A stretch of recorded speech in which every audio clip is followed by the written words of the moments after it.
Coming up next on Insights on PBS Hawaii, the fatherless factor on the children.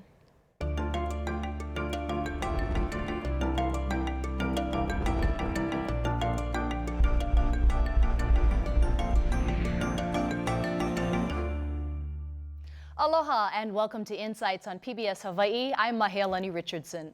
If you've ever wondered about the value of an involved father, look no further than the statistics. Children who grow up without a dad are at higher risk of behavioral problems and low academic success than those who have an involved father.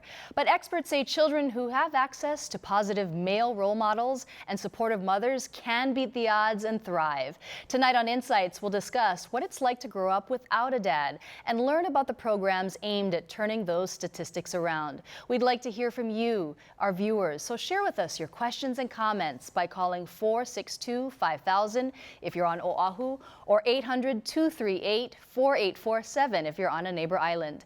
You can also watch Insights streamed live at pbshawaii.org. Just click on the title of tonight's show or find us on Twitter at PBS Hawaii. Now on to our guests. Lauren Jardiolin is a 13-year-old 8th grader whose father passed away 5 years ago. Since then, she and her 15-year-old sister have been living with their mom, who has raised them in a single-parent household. Lauren has been a part of the Big Brothers Big Sisters organization for more than a year. Caleb Milliken is the executive director of Boys to Men Hawaii, a mentorship program on Hawaii Island. Every week, Boys to Men mentors visit middle and high school students where they provide positive role models for teenage boys, most of whom are growing up without an involved father. The organization currently serves more than 100 boys. Dr. Korin Kajioka is a clinical psychologist with the Hawaii Counseling and Wellness Center in Honolulu. Dr. Kajioka specializes in empowering children and teens and providing guidance for them so they can experience healthy development. And Margaret Chung is a single mom who's been raising her 2 children, ages 7 and 9, without a dad for about 4 years. As she recovered from a rare health condition that left her without the use of her arms, Ms. Chung moved from Korea to Hawaii, where she initially had no support network, family, or friends. I want to thank all of you for joining us tonight. Thank you for having us. Caleb, why don't I start off with you and let's talk about Boys to Men Hawaii and how the organization came about and what is its sole mission? Yeah, thank you. The sole mission of Boys to Men is to get healthy men in the lives of our boys. We know that, as you mentioned, the statistics about children growing up without fathers in their lives is staggering. We know that, particularly with boys, a boy without a father is 9 times more likely to end up dropping out of school, 10 times more likely to end up abusing drugs and alcohol, and 20 times more likely to end up in prison. And so Boys to Men was set up with a group of men that said, what's going on here? What can we do? And it was interesting because it's not guys that are, the psychologists and doctors, it's regular guys that are noticing the boys in their neighborhoods without guidance, without a rudder, without any modeling for what it is to be a man in today. So we started about 20 years ago in San Diego. A group of men got together, and they had so much amazing success out of that, just from interacting with the boys, that they started evolving and getting involved in the schools and providing mentoring in the schools. A group of us over on the Big Island found out about the program. We started our own organization in 2013, and we started one school at Waimea. And ever since, we've made a massive impact in our communities, and we're growing. We're making a difference. Clearly, this is a nationwide problem, but you're on Hawaii Island. Do you see any differences in your direct community compared to maybe families on Oahu or the continental United States? The problems are different. There are, here on the Big Island, we're rural communities. We have an influx of immigrant communities, and they all manage differently. And at the core of it is there is a cultural phenomenon in the West, and particularly in the U.S., where there is a culture of letting men off the hook of being involved in the lives of their kids, and we're seeing it more pronounced in America. And here in Hawaii, at least in the Big Island, we do have pretty solid networks of men, community type stuff going on. But what's missing is is the emotional connection that boys need that usually comes from a father. And so what our organization is about connecting men to that emotional component and putting them in the lives of the boys, even if they're not their own children. You know, you mentioned those statistics. I mean, the National Fatherhood Initiative has a whole range of statistics. It's 2 times more likely to drop out of high school, more likely to commit crime, more likely to go to prison, more likely to suffer obesity.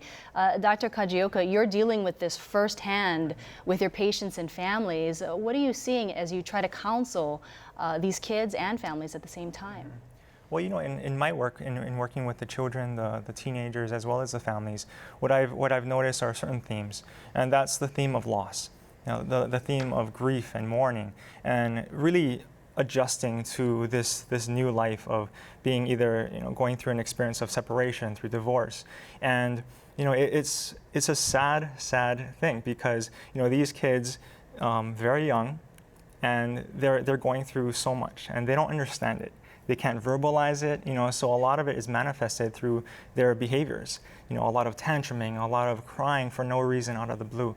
And what we try to do at Hawai'i Counseling Wellness Center is being able to, you know, I guess allow them to have a safe place, to open up, to be able to share their emotions, whether it's through drawing, whether it's just through nonverbal means, and doing so in a way that you're really working with the entire family. Because if you only work with the child, you know, that's only one part of it. But if you get everybody on board, like, you know, mom or dad, and especially in Hawaii, auntie, uncle, cousin, grandma, grandpa, we've worked with all of them, you know, and we welcome them in because each of them has a critical role to play in really creating a successful child. And children in these households without a father, they react differently. I mean, you might see a child who becomes withdrawn, where you might see another child who starts acting out and using drugs and really going down the wrong path. Right. What makes the differences in terms of children reacting differently? You know, that's a great question. And, you know, when people ask me, okay, well, how do people usually, or how do the kids usually react to these types of situations? And it really depends. It depends on the level of support, you know, for the child. Are there family members there to help them get through this difficult time? You know, are the school counselors on board? Are the teachers on board? Because there's a level of understanding that needs to be there that this child is going through something really traumatic, and to be able to provide an infrastructure in which it's solid. You know, but you know, in order to deal with that, people have to be really aware of certain signs and symptoms, right? So, like you said, withdrawing, really shutting down, having behavioral problems, going through, you know, just the grief and loss process. It's painful, and it can manifest in so many different ways. Margaret, talk about your personal situation. You separated from your husband in Korea, and then you moved your family here to Hawaii. To talk about the process of that and how that impacted your children. Right. So during that time, there were multiple things going on. I mean, I had lost my health, so I couldn't use my arms. You know, I couldn't write my name. I couldn't open a door. I couldn't feed myself. So there was that going on, as well as moving back to the U.S. from Korea. I'd lived as an expat for nearly 10 years, and coming back into now a culture that I'm not even familiar with anymore because things have changed so rapidly. And then we also have the language barrier too. My children were raised speaking both Korean and English, and when I had to take a break from them to rehabilitate a bit, that was about 9 months, and their English just crashed. They didn't speak that anymore. That's my first language.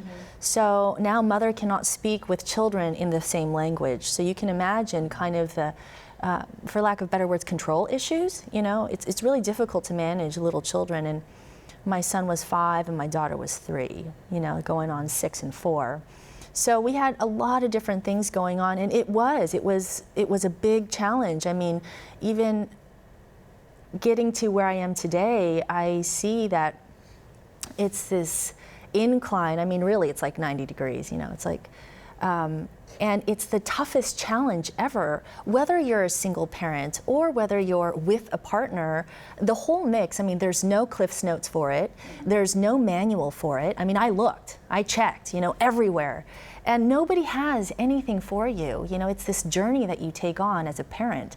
And it really is an invitation to go within yourself, you know, and you see it right there with your children mirroring back to you what it is that you have inside. So I don't know if that answers the question about, you know. I guess what I'm trying to get at is, and now what is your relationship with your children's father, and do they see them? Is there any type of relationship at all, and how does that really impact their lives on a daily basis and perhaps in the long term? Right, so I hear several different points here. You know, the first one, how is their relationship with their father? They love their father. They see him, you know, during either summer vacation or winter vacation. Is that enough? No. You know, they're always wanting to see him.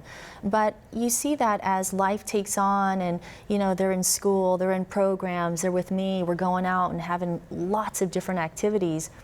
They are really in the present moment. So although they do, you know, miss him and they do want to see him, they're not, you know, down and out about it. You know, we explain a lot to them. And both me and their father are on board saying the same thing. And I think that's really important, you know, to say the same thing. Lauren, why don't you talk about your situation? You know, you lost your dad from a sudden illness. And where did you find yourself in terms of coping with all of this? Well, it was really hard when I lost my dad. Like since you're young, like I was 8 when he died, I didn't really know how to react to it. So I just stayed really quiet and kept my emotions to myself. Like when my mom, she woke me up saying, "I'm sorry, but your dad died." I wasn't really crying because I didn't know how to react. So it was really hard.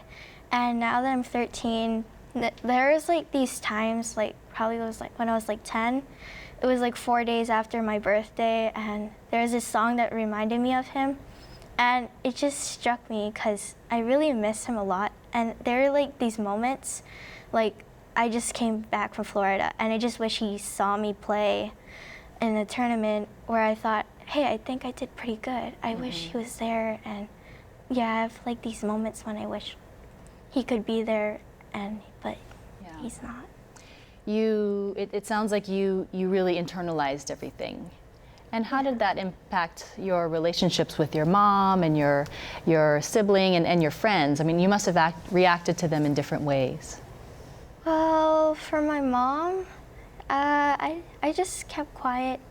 I didn't really tell her anything, but that must have been hard for her if she wanted to try to reach out to you and find out what was going on inside of your heart, and you weren't really communicating then. Yeah, she would ask me, "Are you okay? Is there anything you want to talk about?"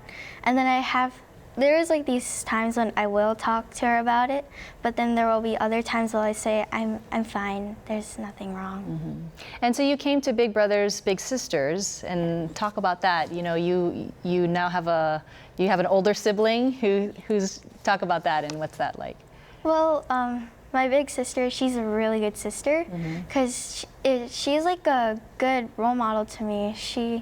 She's when I was having this issue with friends, and then we were talking, and then she was giving me like these good tips and things on what to do about it. So it's like a really good way to communicate with people, especially when they're older and they experience more. Right. Dr. Kajioka, I see you nodding. You must have dealt with this in your own practice, to see kids just become really withdrawn and trying to cope with their own emotions while dealing with everyone else at the same time. Right. I mean, it's incredibly difficult because from a personal standpoint, it's heartbreaking to see a child withdraw and kind of just go within themselves, especially because you know what they're coming in for. You know, we really get the history of what had happened and what brings them to our center. So having that information coming in, you feel for them, you know, you empathize and you want to help in the best way possible. But also you don't want to force the issue. You don't want to pressure the child to open up when they're not ready to. And, you know, so there have been several sessions when I'm working with a child and sometimes we barely speak, you know, but it's all about the play and being able to communicate through play non-verbally and drawing and playing with sand, you know, those types of things that really bring out their spirit again. Because then they start smiling, then they start having fun. They're not necessarily speaking, but they're speaking and communicating in other ways. Because slowly by slowly, they're opening up again. And so maybe by the fourth or fifth session, we'll be working together, and they'll actually ask me a question, and slowly again, they'll ask me questions about their mom or dad, and that's where it's really gratifying, because it's a process. Any parent that is wanting to get their child to open up, you're desperate for anything. You want them to tell you what's wrong, and because you want to help them, and that's understandable. But in the work that we do, we really preach patience and just acceptance and understanding for what it is that they're going through, and to have that empathy for that child. Caleb, what was life like for you growing up? You have a personal story that you wanted to share. Yeah, my parents split up when I was about 10 years old. My mother was an alcoholic and a drug user, and it tore our family apart. My father, in trying to cope, he did the best he could, but it was too much. He had 4 kids, and so my brother and my sisters, we all were sent off, to live with different family members. Every year I lived in a different home. So foster families, anyone that would take me in really at that point. And so I went through school, and my brother's 4 years older than me. We had the similar upbringing, a lot of the same belief systems. And my brother is actually still currently in prison. He's been locked up since he was about 14 years old, most of our lives.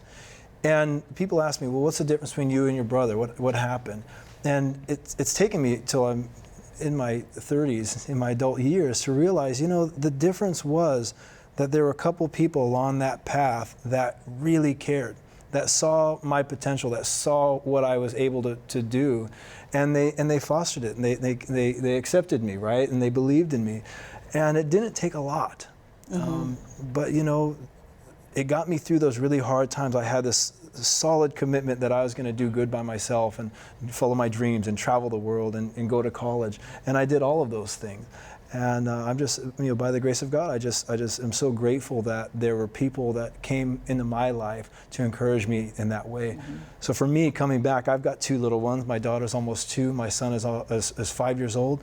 And the only thing I can think to do is to show up for as many kids as I can, so that they have that and they can look out for my son and my daughter and make an impact in their communities. I can only imagine how heavily this must weigh on you when your own brother has become one of these statistics that we talk about. Yeah. It is. It's heart-wrenching for me, and one of the hardest things for me was to accept almost the guilt, right? That somehow, and I did go that path. I've been incarcerated. I've been through the system, the family courts, and all the way through. And again, it's another thing we talk about, seeing that our kids are just acting out. There's nothing wrong with our kids. There's nothing wrong with our boys. They're acting out, reacting to these things, these factors that are influencing them. And if we as adults and parents can come and hold space for that and be there for them and love them even when they're driving us nuts, they're going to get through it. And for whatever reason, my brother didn't get the same level that I did, and now I've got this dichotomy. I can really clearly see what the difference is between somebody who makes this choice versus that choice, and that's really what my entire work is about. Margaret, you wanted to add something? Yeah, actually I wanted to ask a question, and I think it's just really for everyone, because I'm noticing a difference between male and female. And Corin, maybe you have some insights on this, but do the boys process it differently? Because I noticed even with my own son, he would start behaving strangely in class. He'd be spinning on the table, doing weird stuff. But my daughter would be more vocal about it. Do you find a difference with how the different genders process it? Through the children that I worked with, I actually have noticed a difference. I think overall, the girls are a lot more verbal, and they're able to express themselves in a much clearer and concise way, especially when they're going through the grief. They're able to access the feeling-oriented place a lot easier, a lot quicker, and be able to, work through their grief, through their sadness, through their pain and frustration. The boys, they have a tendency to keep it more nonverbal. and really talk with sometimes their fists, talk with their feet, and in any way, because they're trying to gain control of their uncontrollable life right now. And that's how they're trying to gain control of it, is by ripping control back in any way possible that they can think of that would be empowering them. It might be the wrong way, but therefore, and that's why it's Caleb and our job to really foster that and to identify it, and like you said, not judge them, right? Just to understand that they're acting out for a reason and to identify that function. We're starting to get questions from our viewers, and the first one is for Lauren, and one of our viewers wants to know, given your own personal experiences, do you act as a mentor for other children who have lost their fathers? And are there any programs for you at school to help deal with what you've gone through?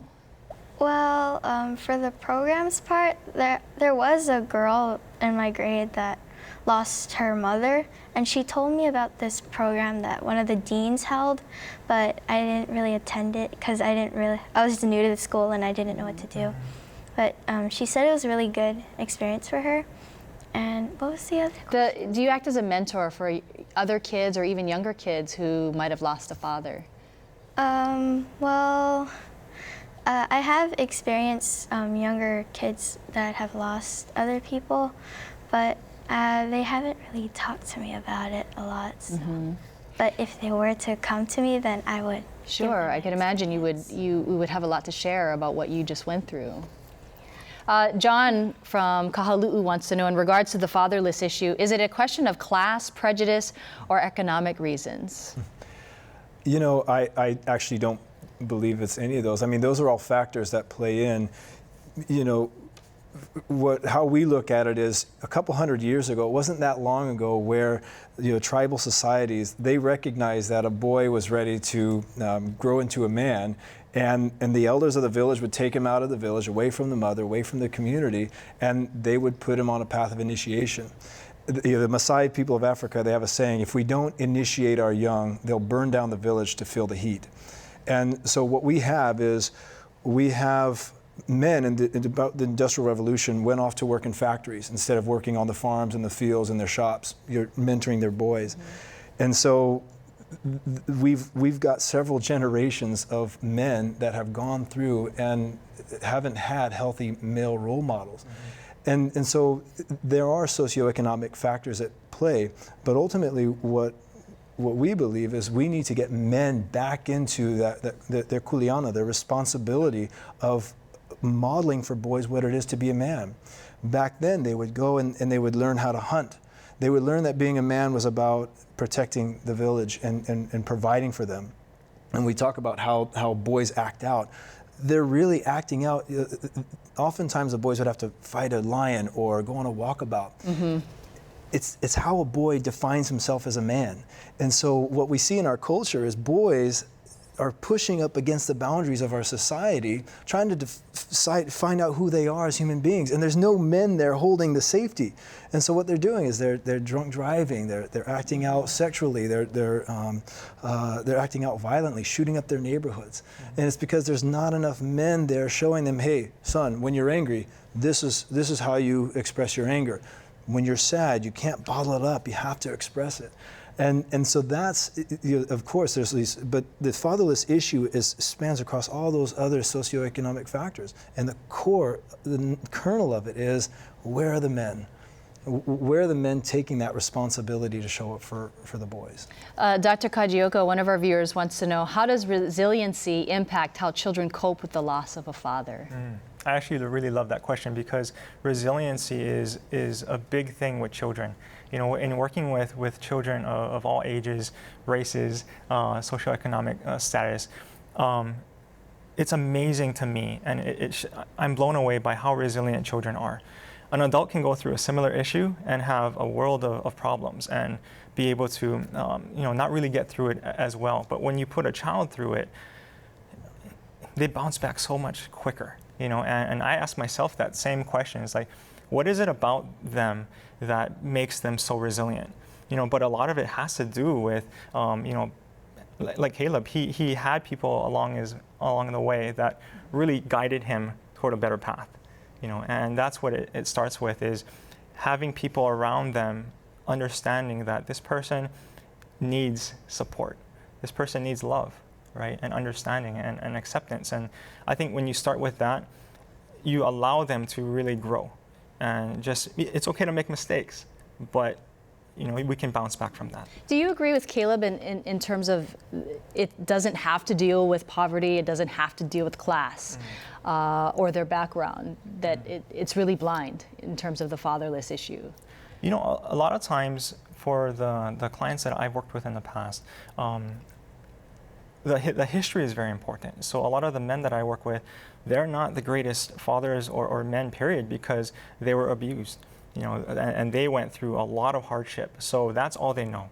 And what we want to do is break that cycle right there. Because if that's all you know, well, let's create more information, more knowledge, so that you have more options and more opportunities. Because, there are a lot of men who feel that, they provide for their family financially, and that's all they need to do. And that's not the case, because the mom at that point or other family members are filling in the other gaps, such as the emotional, the mental, the psychological aspects of a person, right? And if dad is only doing one of those aspects, then he's really not fulfilling his full duty. Margaret, in terms of your disability, what was it like trying to raise your children basically all by yourself? Yeah, it was pretty devastating, that's for sure. And it's like I'd be beating my head against the wall. I mean, not literally, but figuratively, trying to question, how did I get here? How did this happen to me? I did everything that I'm supposed to do. How did this happen to me? It was very difficult, and it was even more difficult when I had to rely on my 6-year-old son to help me. I couldn't bring groceries up the stairs. I couldn't take the garbage out because my arms still weren't fully functioning. When we went from regular plates to paper plates because I couldn't do the dishes, that was another thing in the head going, oh my gosh, what is going on?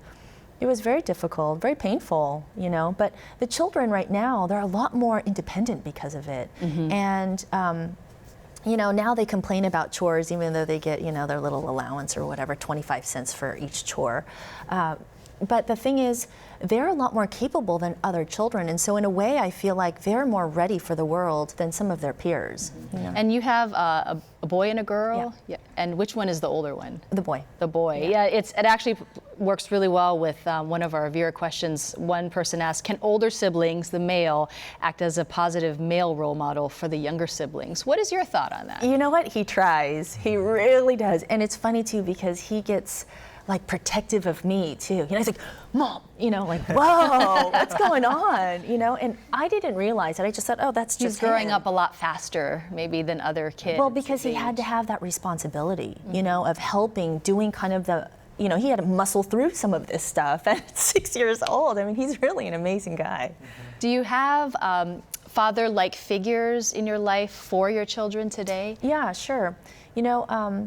I have my father, he's not here, but we were in California for 3 years, and so my father helped out a lot with that. Also family friends. My old babysitter, he actually started to watch my children too, which was great because he's a family friend. And then I have cousins, my brother. There's a lot of people, and I think right now I have a single parents network that I've tapped into. So we have single fathers there too that kind of step it up, and that really helps a lot too. Yeah, it certainly takes a village, doesn't it? But I do want to mention too, I know a lot of women sometimes they think, and I went down this path too, thinking that you need to fill this role, you need to fill these shoes, and so where are you going to get it? The first thing is I need to find another man. I need to find another man to get my children in line with the male energy type of thing. But what I found is, relationships aren't just difficult between man and woman, but you try to put children in the mix with that too, and then it just becomes sometimes really chaotic. So I don't feel like that for me was something that was something that I wanted to keep exploring. It was more like friends, family, people that will be there for the long run. Well, tonight we're discussing the fatherless factor on the children. We'd like to hear from you, so please call, email, or tweet your questions and comments. Call 462-5000 or 800-238-4847 if you're calling from a neighbor island. Caleb, why don't I go back to you, and we're talking about this issue of the older kids becoming almost like the father for the younger children. Yeah. Best mentor I ever had was my brother, and you know, my brother taught me a lot of the things that I needed to learn growing up. The longer I'm in this work, the more I realize everyone's a mentor. When you're talking about, you know, the counselor at school who just said that one thing, when I look back to the folks that had an influence on me, it really was that simple. I had a teacher in the 6th grade when I was wandering around school about to get in trouble, grabbed me and spent 5 minutes with me. They showed me this project. They were building this space shuttle model, and it blew my mind. And I was all of a sudden I was all about science, and I was literally probably about to go throw rocks at passing cars or something.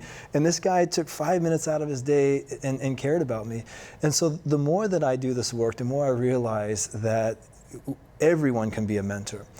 Now, when we're talking about siblings or fathers, we're really clear, like what we want is we want Big Brother to be Big Brother. That's a responsibility in and of itself. And there's a lot of mentoring in that. Even mom and dad. Mom and dad should be mom and dad. And mentors are supposed to be the uncles and aunties that fill in those gaps. Uncles can do things that mom and dad might not be able to do or teach. And so for me, the answer is absolutely yes, we're all mentors if we all take the responsibility. And whenever possible, we want to also empower them to fulfill their responsibility from where they are. Lauren, do you have any father-like figures in your life now? Well, I have my uncles and all the way from California, my cousins that are all the way in the mainland too, but I have a cousin here too.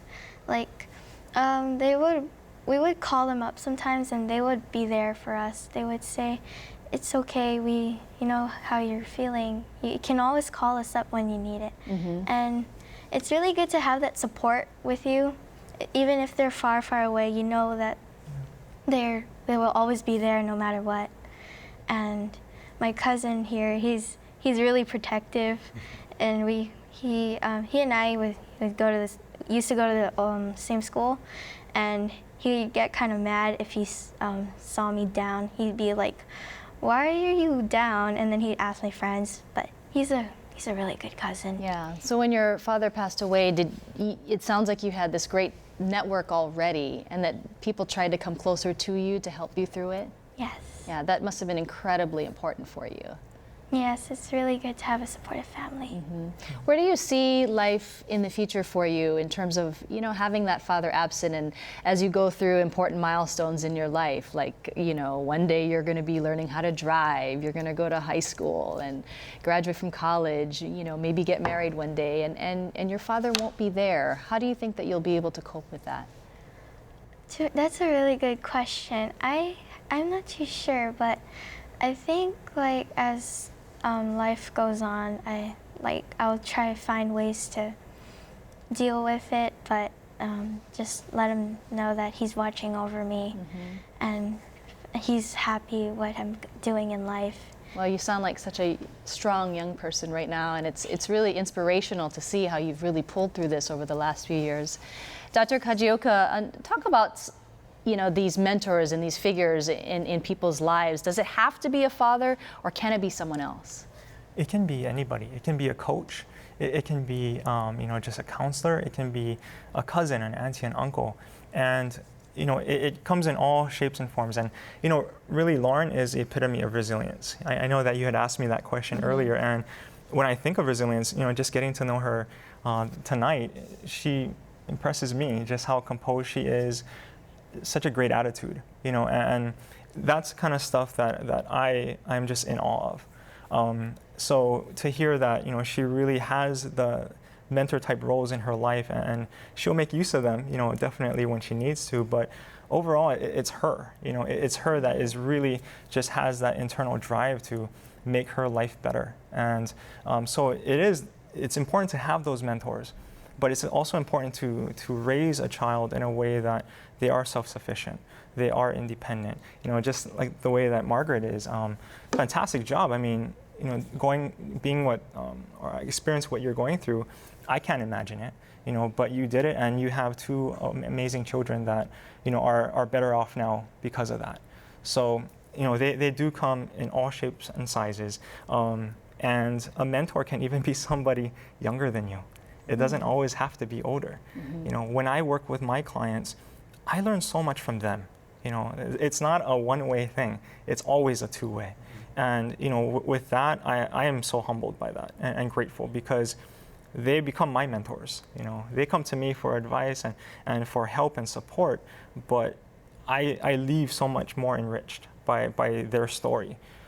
Just as much, I mean, I'm touched by her story tonight, and yours as well, and Caleb. So, you know, it's just, you can learn from anything and everybody. And that's kind of what I try to instill in people that I work with is, you know, even though, you know, Lauren had died just for a short time, she did have him. And she can take, you know, the memories of, okay, well, you know, Dad was this type of person. And, you know, he had good values and good beliefs. And so I'm going to take that and run with that and be that person for the rest of my life. You know, it's incredible what you say in terms of this. And you're a father yourself, yes. Right? Yeah. How has, you know, helping families and children actually impacted you as a dad? And has it changed the way you parent? You know, it has, because I am so grateful after my day of, you know, hearing all these tragic stories, to be able to come home and play with him. You know, just do Lego, you know, just, you know, run around and just have fun, because it makes me more grateful and appreciative of what I do have, because I know that there are so many people out there, people that I've, you know, worked with on my own, that don't have what I have. And so it does give me a lot of perspective on life. It's made me become a better father, knowing, you know, there are a lot of people out there that don't have fathers, that don't have that opportunity to even be a father. You know, so it has, and definitely for the better. Caleb, you know, one of the interesting statistics that we've seen, you know, we've seen a lot of statistics just researching this program tonight, is the impact on health and safety. Obesity is one of them, and that children without fathers are more likely to be obese. Where is the connection in that, and how does that play out? I've got a theory on it, and it's really about that. For me, it's about that. I believe our DNA requires input from men, the father and the mother. It's hard to explain, it's hard to observe, but there's something, I think, genetically that happens when there's a mother and father involved. So having said that, I believe that the mother relationship is about how a child relates to their inner world. The father relationship is how they relate to the outer world. So when a child is born, Dad's there or he's not. That's generally the first interaction they have with the outside world. Do I feel safe? Do I feel comforted? Or needs met? And when that's not there, I believe it has an impact that grows out through their lives. And so, in every facet. I mean, absolutely. Yeah. So do I feel safe? No, so I'm going to eat. Or, you know, do I need to protect my mom because there's and it's an energetic thing, and the child's perceive that when they're born. And so all of these things that we're seeing from the symptoms of fatherless children are they're reacting to a world that they came into, or that happened through no fault of their own. About how do I make sense of the world where all of a sudden our provider is not there, or mom's not feeling safe, or her needs aren't met, or she's working 2 jobs, and everything it flows out from there. You know, we have a really interesting question from one of our viewers, and it talks about social media. Recently, obviously, Father's Day was just a few days ago, but, you know, mothers raising children alone have shared Father's Day cards to show how mothers serve as both, which you would be. Margaret, do you find this encouraging, or do you think this is offensive? I don't think I have any feelings towards it at all. It's just neutral. But yeah, I do feel like a father and a mother. I can't be 100% of both, so I choose to be more of a mother and find other avenues to supplement what it is that I can for the father aspect. But, you know, I think with parenting, I mean, you really have to look at yourself and see, okay, what assets do I have? And I'm not talking about money and things like that. What are the skills that I have, you know? And you lay those out and you see, okay, what am I missing? All right, that's what I need to fill. And whether it's going to be through another male role model or through another student or through family members, find it. You know, it's like a puzzle. That's what it is. And as you said, it does take a village to raise children. And I think something that we're not really addressing is how modern society is affecting the family. I mean, we're talking about statistics. 1 in 3 families have a single parent raising their children, and that is not a I mean, that's not based off of poverty or, you know, no education. We can't say that 30% or 33% of our population is like that, or I don't know, can we? You know, but there's something to modern society, and even with all the social stuff going on, the internet, everything is moving at such rapid pace, and everyone is expected to do all these things. Moms, you know, I know specifically for myself, it's really difficult to get a nice, wholesome meal on the table if I'm not putting time into it. You know, I have to think of other, like, very quick ways. Oh, let's get the slow cooker, just put everything in there, you know, and then you let it cook on its own, and then I have meals, but I have to cook differently. In today's world, modern society, nobody does that anymore. It's like everything is packaged, everything is made for you, ready-made, pop it in the microwave, here it is. That's our obesity problem. I don't think it's really a matter of, is mom and dad there? It's kind of a lot of what's going on in modern society today. Lauren, what are your thoughts on this? You know, your mom has had to cope with this as well. Yes. Well, she did have to do cook microwave meals a lot. Like, we do that a lot now because mostly sometimes my dad would cook a lot and like fried rice and all that, but now he's not there. She's not much of the cooker, but I appreciate a lot what she does for us, and I give her so much credit. So it's, you of your sister had to, you know, step up and do more. Well, like, sometimes, when we go to school, we had to make our own breakfast, and sometimes she would cook for us too. And it depends on her schedule too, because her as a single parent, it's really hard to work with 2 children that have like sports activities and school and more other things, like getting invited to a friend's birthday party or so. Caleb, going back to this social media issue and you know, these mothers proudly displaying that they are the father and the mother on Father's Day, what are your thoughts on that? Do you find it offensive, or do you find it encouraging? Absolutely not. No, our mothers, our single mothers are superheroes. They're doing an amazing job. Our teachers, our nurses, the women in our society have stepped up to do what needs to be done to raise our children.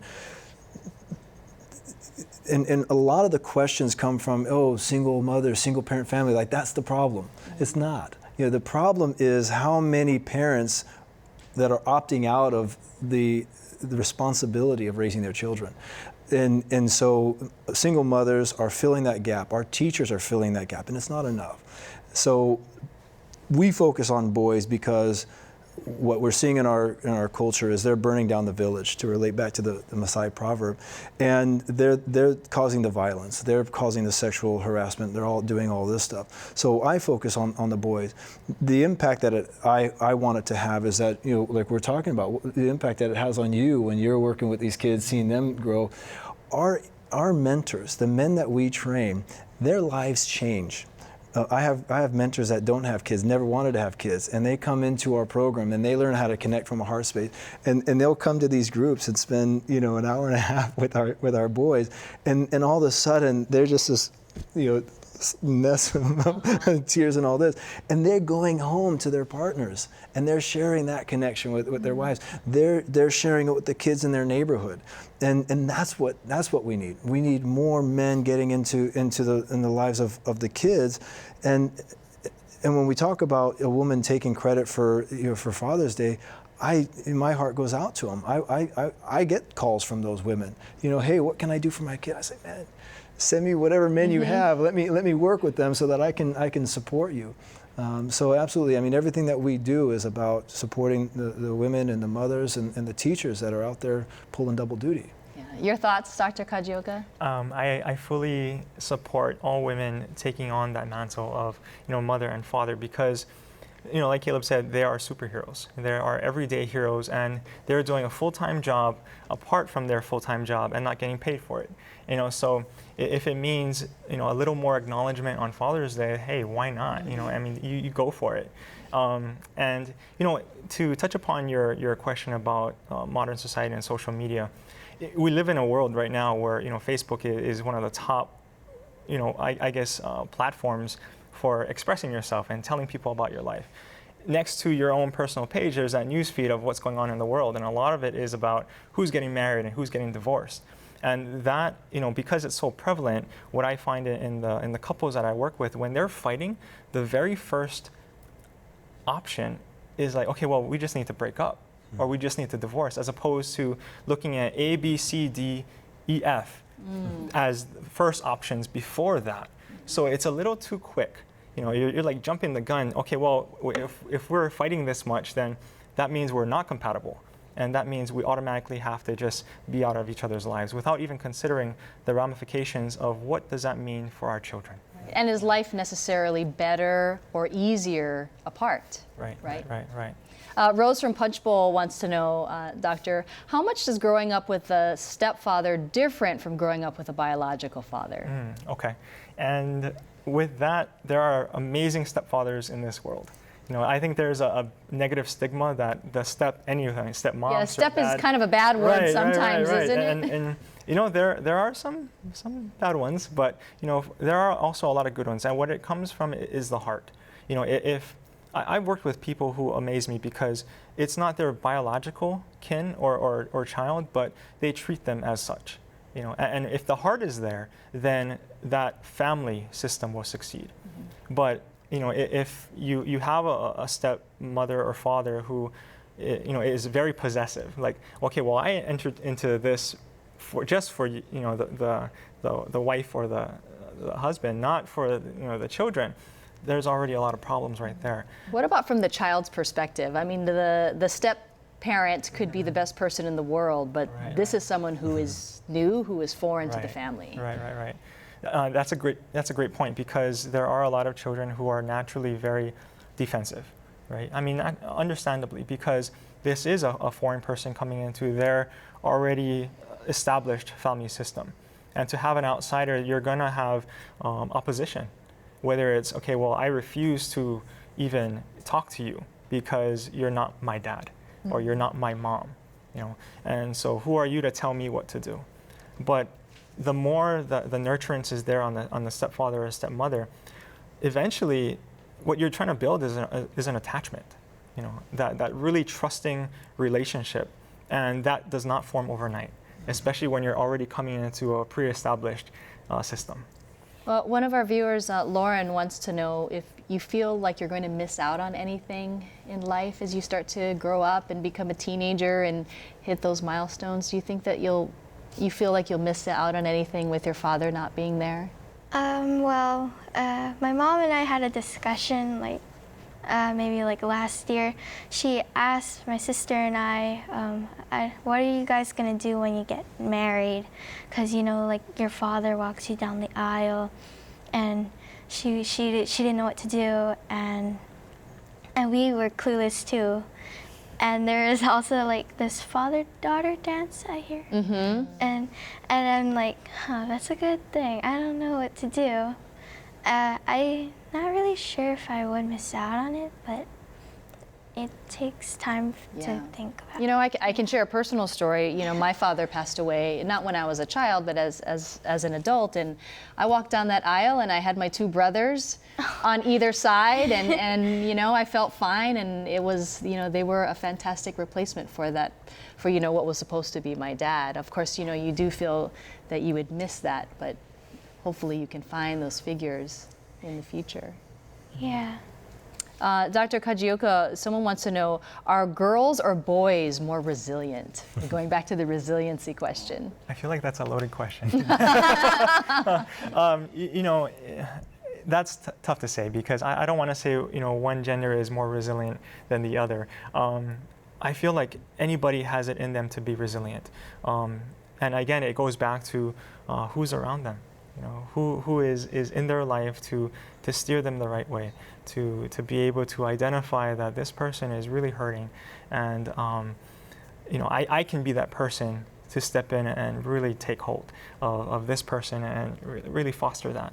Mm-hmm. And again, going back to the stepfather or stepmother, I find that the most resilient ones are the most resilient children are the ones with the stepfather still honoring their father or mother, mm-hmm. still having that respect, if they're past or just like not in the picture, and not just talking badly about them, because that puts automatically the child in the middle. And the child does not want to take sides in this. I work with children and they're like, I don't want to be, the in-between person between my mom and dad. Like, my mom always talks to me about and complains about dad, and and vice versa. Dad's like, asking me what mom does on, when I'm not with him. So, it's just those types of things that if you have a stepfather or stepmother who still respects that, yes, that is your child, and I respect that, and I will honor that. Mm-hmm. Go ahead, Caleb. About the resiliency issue, because what we find creates resilience with our kids is the first thing most boys, and I think a lot of girls, learn when they're coping with loss or grief is to isolate and disconnect, right? And so we use group mentoring because the most amazing thing happens. You have a boy sitting in there, and when he finally opens up about dad leaving or mom being on drugs, we do a thing where, if that's true for you, raise your hand. And so when a boy sees 4 or 5 men in the room talking about, well, my mother was an alcoholic, or my dad left when I was young, all of a sudden that boy doesn't feel so alone. And then you look around and he sees 10 of his peers. All of a sudden, wow, I'm not the only one who's growing up with this problem.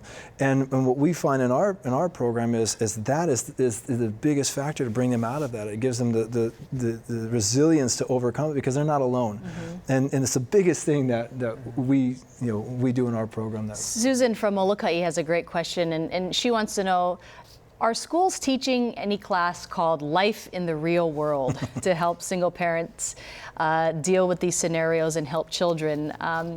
Margaret, any Life in the Real World classes that your children are taking? Any resources like that? Not that I found, no. You kind of have to become the expert yourself, find out what's out there and actually really start thinking about, check within yourself. I think that's really what parenting is. It's about going inside, and you've got this opportunity to create an experience and lay down the foundation or do the programming, if you will, to help your child succeed as they're moving through the world. Dr. Kajioka, Kaloko Kennedy wants to know, do you ever get a child who only wants their mother? In that case, is it okay if the child does not want to grow up with their father? Oh, that it's really the child's decision. Right. And that's definitely something that I feel should be taken into consideration, because, if the child does have a preference, then I think that's saying a lot. There's a reason for that. And so if we just, kind of close our ears to that, then we're really doing the child a disservice. But I'd also like to kind of get to the bottom of that, of the why. What is it about mom that the child is feeling like they can really, I guess, optimize their time, and their life just with mom. So, I'd like to really, work with that family system and see, I guess, the why of that. Mm-hmm. So. Caleb, one viewer, Emily from Kalihi, wants to know, what about lesbian parents or gay parents? Is there a difference there, and would children growing up, let's say, without a traditional father experience something different? That's a good question. That's that's a bit of a loaded one. I believe that when there's caring parents, I don't think it really matters. I do believe that there is absolute something that comes from a man and from a woman, and that's not to say that the only suitable home environment is a traditional, man-woman connection. But I do believe that there's a need for children to grow up with man energy and woman energy, and I know homosexual couples that exhibit that perfectly within that relationship. So I I don't draw any line between all that. If the child is loved, they're getting the support that they need. I know that this community around that couple, that family unit, is giving those kids everything that they need. Doctor, do you have any quick thoughts on that? I would agree with that. It doesn't matter if it's male, female. What matters is that there is nurturance and empathy and love in the home. So if it's same sex or male, female, that really doesn't matter, because the child just feels. If you feel nurtured, if you feel loved, then it doesn't matter if you have two moms, or it doesn't matter if you have two dads. It's different for sure, but it's okay. It makes it okay because the child is happy, and that's what matters. What are your thoughts on that, Margaret? I think I may have a little different view, and it's more of not what they're getting from their parents or what they're not getting from their parents, but more of how are they treated by their peers? I think that's the bigger issue. How are they treated? Oh, what's going on over there? Because it's not as common. Right. I'm not saying that it's wrong, it's just not as common. Before with redheads, they'd be picked on and whatever, right? And me growing up in a predominantly Caucasian neighborhood and being the only Asian, then you're picked on, right? But the fact that you would have two mothers or two fathers, how do you explain that? Especially when you get to a point where you're talking about the birds and the bees, right? Like, well, then how did you come about? And in society, people will always find things that are different about each other. I wanted to end tonight's program, Lauren, with you, and one of our viewers says, please tell Lauren that the viewers think she's a hero. So Lauren, thank you so much for joining us tonight. It's been an incredible journey just to listen to you, and thank you all of you for joining us tonight. Thank you very much. Well, mahalo to you for being a part of us tonight. Next week, we'll examine a growing public health concern. From 2000 to 2014, the rate of deaths related to prescription painkillers or opioids has increased 200% nationwide. And in Hawaii, an average of 150 people die each year from abusing these highly addictive medications. We'll talk about the use and abuse of prescription painkillers. That's next time on Insights on PBS Hawaii. I'm Mahealani Richardson. Ahui ho.